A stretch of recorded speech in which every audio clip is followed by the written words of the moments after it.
এজন্য আল্লাহ বলেন, গোলাম আমারে আল্লাহ বলে ডাকো কিংবা রহমান বলে ডাকো, কোনো সমস্যা নাই। সুবহানাল্লাহ। قل ادعوا الله أو ادعوا الرحمن أيما تدعوا فله الأسماء الحسنى। আমারে আল্লাহ বলে ডাকো কিংবা রহমান বলে ডাকো, আমি কিন্তু মাইন্ড করি না। আল্লাহ মাইন্ড করে? কথা কন।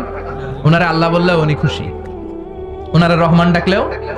ওনার অনেকগুলো সুন্দর সুন্দর নাম আছে, তাহলে বুঝা গেল আল্লাহ হচ্ছে ওনার জাতি নাম। কি নাম? কথা বলেন।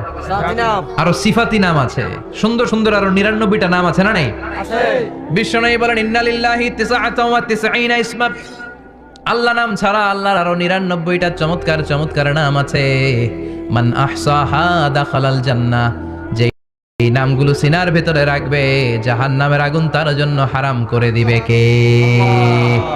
তার মানে বুঝা গেল ওনার আসল নাম আল্লাহ। চিল্লায় বলেন, আসল নাম কি? আল্লাহ। আর জোরে বলেন, আসল নাম কি?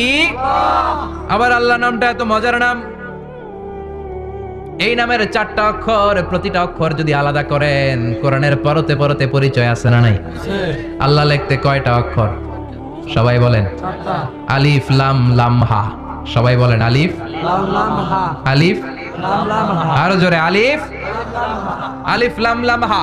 আল্লাহ দিয়ে আল্লাহ কোরআনের পরিচয় দিয়েছেন, আল্লাহু নূরুস সামাওয়াতি ওয়াল আরদি মাসালু নূরিহি কামিশকাতিন ফিহা মিসবাহ। সুবহানাল্লাহ। সুবহানাল্লাহ। এবার আলিফ লাম লাম হা, আলিফ বাদ দিলে থাকে লিল্লাহ। লিল্লাহ দিয়ে পরিচয় আছে না নাই?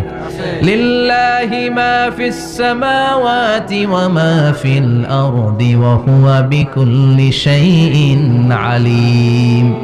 এবার লিল্লার লামটা যদি কেটে দেন, থাকে লাহু। লাহু দিয়ে কোরআনে পরিচয় আছে না নাই? একটা দুইটা?